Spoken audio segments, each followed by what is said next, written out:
NewsTalk Breakfast with Ciara Kelly and Shane Coleman. In association with Air, Ireland's most reliable broadband speeds. The broadband network made for all. Air for all. This is NewsTalk. It will henceforth be the official policy of the United States government that there are only two genders, male and female. Donald Trump speaking at his inauguration yesterday. To discuss this, we're joined by Karen Sugrue, lecturer in sociology, psychotherapist and co-chair of Mammies for Trans Rights, and Laoise de Brún, barrister and Seanad Éireann candidate for the Trinity panel. Laoise, to you first, what did you make of Donald Trump's comment? I was absolutely delighted. I mean, myself and campaigners and activists like me all over the world, I'd say, felt almost emotional reading it. I mean, it's so clear and it's so cohesive and wide-ranging. I mean, even the fact that it's called, the executive order was called Defending Women from Gender Ideology, Extremism and Restoring Biological Truth to the Federal Government. I mean, this has been the basis of my work for the last 5 years. And really, I think this whole, the statement and the executive order really are about three things. It's about restoring single-sex spaces for women and girls. And really, we need single-sex spaces for our privacy, dignity, and for equality outside the home, in the public sphere outside the home. And also the idea that we are restoring a sense of empiricism on which really Western civilization is founded, on the idea that, you know, there is material reality and truth, and that we should uphold that. Okay. And no longer can someone's subjective feelings, no longer can someone else be compelled to go along with your subjective feelings. Right, about your I'm going to bring Karen. I'm going to bring Karen Sugrue in. Karen, your reaction? Hi, good morning. Look, every major medical association, leading health authority in the world, from the World Health Organization down, says that gender is a spectrum, not a binary. So what we're looking at here is the new American president announcing a piece of public policy that runs counter to globally agreed science and best practice. This is not about medicine, it's about politics. So really what we have to do is we have to look at what is to be gained by President Trump for engaging in this kind of fear-mongering moral panic around a very, very small, we're talking 1 to 2% of the population, a very small number of very, very socially vulnerable people. And it is, of course, a distraction, because the real issue in America has to be gun violence. Okay, all right, we're not getting into gun violence. Laoise de Brún, what about that? This is about medicine, not politics. Well, firstly, the idea that all medical authorities agree with gender identity is not true. Firstly, in one of the executive orders, Trump is taking America out of the WHO.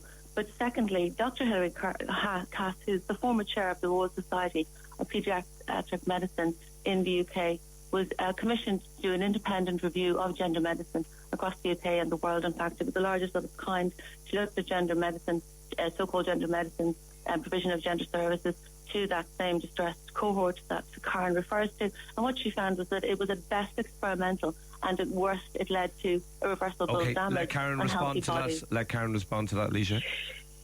Look, the New England Journal of Medicine, which is the most prestigious peer-reviewed medical journal in the world, in the last few days has published a report that said if the Cass report had been published in America, it would have violated federal law that requires the protection of scientific anymore, process. Though. It has been roundly debunked. This is really important because the American Medical Association, the American Psychiatric Association, the American Endocrine Society, those societies from Canada, Australia, New Zealand, all around the world are all saying the same thing. Gender is a spectrum, and we need to protect evidence-based care for transgender and Laoise de Brún. I think what Karen is doing here is really proving my point insofar as there is a lot of institutional ideological capture of institutions, and that's what Trump is trying to really roll back from. With regard to this not being this being political, I actually would say that it's not political whether or not a male will tackle your daughter on a playing pitch, whether he will have access to your daughter's changing room. That doesn't matter. That is something the parents are completely opposed to, whether those parents are conservative or liberal, and this is in Ireland. Karen, how about that? Look, the reason I wanted to come on this morning, and thank you very much for inviting me, is that we've been inundated with parents who are absolutely terrified about their could you deal with the point that Laoise just made there in relation to sport and shared facilities? I'm sorry, it's a nonsense point, so I won't even address it. I really want to speak to parents who are out there who are absolutely terrified about their children, and I want to reassure them that there are so many groups and there are so many services out there that will work constantly and with renewed energy to keep their children safe. And we work very closely with schools. Now, the schools around Ireland have been absolutely immense around trans and gender diversity. All right, okay. I'm going to bring Laoise back in here. Sorry, Laoise, your response to that?